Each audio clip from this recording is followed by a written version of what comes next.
நாம இந்த நாள் நிகழ்ச்சி மூலமா எந்த விஷயத்தை பத்தி தெரிஞ்சுக்க போறோம் அப்படின்னா, ஒவ்வொரு வருஷமும் ஜூன் மாதம் 25ஆம் தேதியான இன்னைக்கு உலகம் முழுவதும் உலக தோல் நிறமி இழத்தல் தினம் அப்படின்னு கடைபிடிச்சிட்டு இருக்கோம். பொதுவா இது தமிழ்ல வெண்புள்ளி குறைபாடு அப்படின்னு அழைக்கப்படுது. நம்மளோட சருமத்திற்கும் கூந்தலுக்கும் இயற்கையான நிறத்தை தருவது மெலனின் அப்படிங்கிற ஒரு நிறமி. இந்த நிறமியை உருவாக்கக்கூடிய செல்கள் அழியும் போதோ இல்லனா வேலை செய்யாம போகும் போதோ தோல்ல நிறம் மாறி வெள்ளை திட்டுகள் ஏற்படுது. இது ஒருவரிடமிருந்து மற்றவருக்கு பரவாது அப்படின்னு சொல்றாங்க. இது ஒரு தொற்று நோய் இல்ல, வெறும் சரும குறைபாடு மட்டுமே அப்படின்னு சொல்றாங்க. உடல்ல நோய் எதிர்ப்பு மண்டலம் தவறுதலா தன்னோட சொந்த நிறமி செல்களை அழிக்கிறதுனாலதான் தோல் நிறமி இழத்தல் ஏற்படுது அப்படின்னு டாக்டர்ஸ் சொல்றாங்க. சிலருக்கு இது பரம்பரையாவும் வரலாம் அப்படின்னு சொல்றாங்க. இதோட முக்கிய அறிகுறிகள் என்ன அப்படின்னா, தோல்ல அங்கங்க சின்னதா தொடங்கி அதுக்கப்புறமா பெருசா மாறும் இந்த வெள்ளைத்திட்டுகள். உச்சந்தலை முடி, கண், இமைகள், புருவங்கள், அதுக்கப்புறமா தாடி முடிகள், இது எல்லாமே முன்கூட்டியே நிறைச்சிரும். அதுக்கப்புறம் வெள்ளையா மாறும். பெரும்பாலும் சூரிய ஒளி படும் இடங்களான கைகள், கால்கள், முகம் மற்றும் உதடுகள்ல இது முதல்ல தோன்றலாம். உலக தோல் நிறமி இழத்தல் தினமான இன்னைக்கு பாதிக்கப்பட்ட மக்களுக்கு சமூகத்துல ஏற்படக்கூடிய மன உளைச்சலையும் பாகுபாட்டையும் போக்குற விதமா இந்த நாள் கடைபிடிக்கப்படுது. ஒவ்வொரு வருஷமும் ஜூன் 25ஆம் தேதியான இன்னைக்கு உலக தோல் நிறமி இழத்தல் தினமா எதனால கடைபிடிச்சிட்டு இருக்கோம் அப்படிங்கிற விஷயத்த தெரிஞ்சுக்கிட்டதுல மிக்க மகிழ்ச்சி அடைகின்றோம்.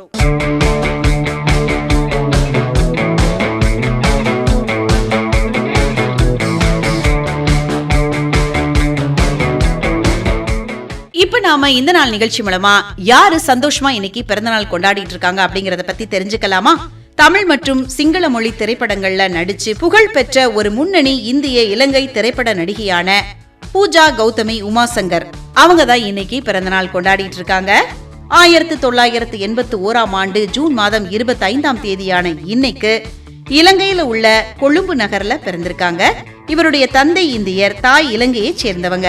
தமிழ்ல அஜித், மாதவன் போன்ற முன்னணி நடிகர்களோட நடிச்சு ரசிகர்களோட மனசுல இடம் பிடிச்சவங்க நடிகை பூஜா அவர்கள். இயக்குனர் சரணின் தயாரிப்புல மாதவன் நடித்த ஜே அப்படிங்கிற திரைப்படம் மூலமா 2003ஆம் ஆண்டுல தமிழ் திரையுலகத்துல அறிமுகமாயிருக்கிறாங்க நடிகை பூஜா அவர்கள். தமிழ்ல இவர் நடித்த பல படங்கள் பெரும் வெற்றியை பெற்றது அப்படின்னு சொல்லலாம். நடிகர் அஜித்தோட இணைந்து நடித்த அட்டகாசம் திரைப்படம் இவருக்கு பெரிய அடையாளத்தை தந்துச்சு. ஷாம், ஆர்யா இவங்களோட சேர்ந்து இவர் நடித்த உள்ளம் கேட்குமே அப்படிங்கிற படம் இளைஞர்கள் மத்தியில ரொம்ப ஃபேமஸ் ஆச்சு அப்படின்னு சொல்லலாம். இயக்குனர் பாலா இயக்கத்துல வெளிவந்த நான் கடவுள் படத்துல கண் தெரியாத மாற்றுத்திறனாளி பெண்ணாக மிக சிறந்த நடிப்பை வெளிப்படுத்தினாங்க. இந்த நடிப்புக்காக பல விருதுகளையும் பாராட்டுகளையும் பெற்றாங்க நடிகை பூஜா அவர்கள். தமிழ்ல மட்டும் இல்லாம இலங்கையின் சிங்கள திரைப்பட துறையிலும் பல வெற்றி படங்களை கொடுத்திருக்காங்க. அங்கு ரொம்ப பிரபலமான மற்றும் அதிக ரசிகர்களை கொண்ட நடிகையா திகழ்ந்திருக்காங்க நடிகை பூஜா அவர்கள். தமிழ் தொலைக்காட்சியில ஒளிபரப்பான சில நடன நிகழ்ச்சிகளை நடுவராகவும் பங்கேற்றிருக்கிறாங்க. 2016ஆம் ஆண்டுல பிரசாந்த் டேவிட் வெத்தகன் அப்படிங்கிற இலங்கை வர்த்தகரை திருமணம் செஞ்சுக்கிட்டு தற்போது இலங்கையிலேயே வசிச்சு வராங்க நடிகை பூஜா அவர்கள். நடிகை பூஜா அவர்களுக்கு இந்த நேரத்துல இந்த நாள் நிகழ்ச்சி மூலமா பிறந்த நாள் வாழ்த்துக்களை சொல்லிக்கலாம்.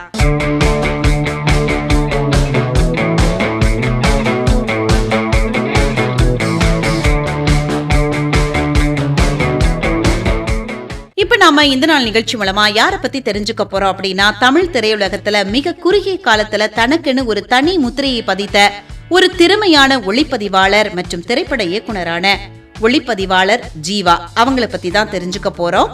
ஜீவா அவர்கள் 1963ஆம் ஆண்டு செப்டம்பர் மாதம் 21ஆம் தேதி அன்னைக்கு தமிழ்நாட்டுல உள்ள திருத்துறைப்பூண்டியில பிறந்திருக்காங்க.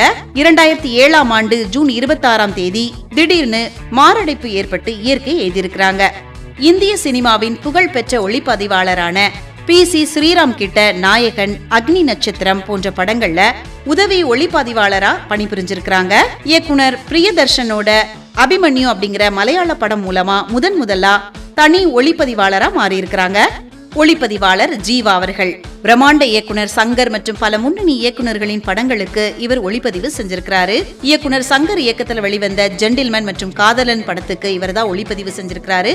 கமலஹாசன் நடித்த படமான இந்தியன் திரைப்படத்திற்கும் இவர் தான் ஒளிப்பதிவு செஞ்சிருக்காரு. அஜித் நடித்த ஆசை திரைப்படம், SJ சூர்யா இயக்கத்துல வெளிவந்த வாலி மற்றும் குஷி திரைப்படங்கள், அதுக்கப்புறம் லிங்குசாமி இயக்கத்துல வெளிவந்த ரன் மற்றும் சண்டக்கோழி திரைப்படங்கள், விஜய் நடித்த படமான சச்சின், இந்த படங்கள் எல்லாத்துக்குமே இவர்தான் ஒளிப்பதிவு செஞ்சிருக்கிறாரு. இந்தி திரையுலகத்துல ஹேரா பேரி, பாகம் பாக் போன்ற பல ஹிட் படங்களுக்கு ஒளிப்பதிவு செஞ்சவரு ஒளிப்பதிவாளர் ஜீவா அவர்கள்.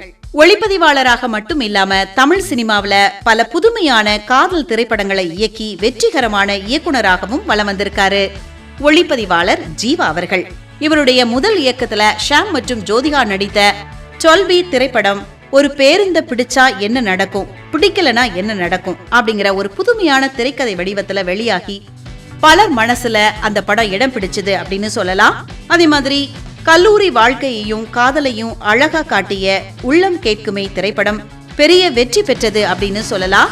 வினய் சதா நடித்த உன்னாலே உன்னாலே அப்படிங்கிற திரைப்படம் இளைஞர்கள் மத்தியில மிகவும் ரசிக்கப்பட்டது அப்படின்னு சொல்லலாம்.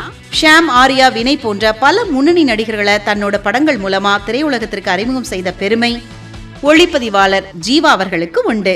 இவர் தன்னோட 43வது வயதுல தாம் தூம் அப்படிங்கிற திரைப்படத்திற்காக ரஷ்யா சென்ற போது திடீர்னு மாரடைப்பு ஏற்பட்டு இயற்கை எய்திருக்கிறாங்க. இவரோட மறைவுக்கு பிறகு இவருடைய மனைவி அனீஸ் தன்வீர், அதுக்கப்புறமா இவரோட குரு PC ஸ்ரீராம், இவங்க 2 பேரும் இணைந்து தாம் தூம் திரைப்படத்தை முடிச்சு வெளியிட்டு இருக்காங்க. ஒளிப்பதிவாளர் ஜீவா அவர்களுடைய திரைப்பயணம் பற்றின நிறைய விஷயங்களை இந்த நாள் நிகழ்ச்சி மூலமா தெரிஞ்சுக்கிட்டதுல மிக்க மகிழ்ச்சி அடைகின்றோம்.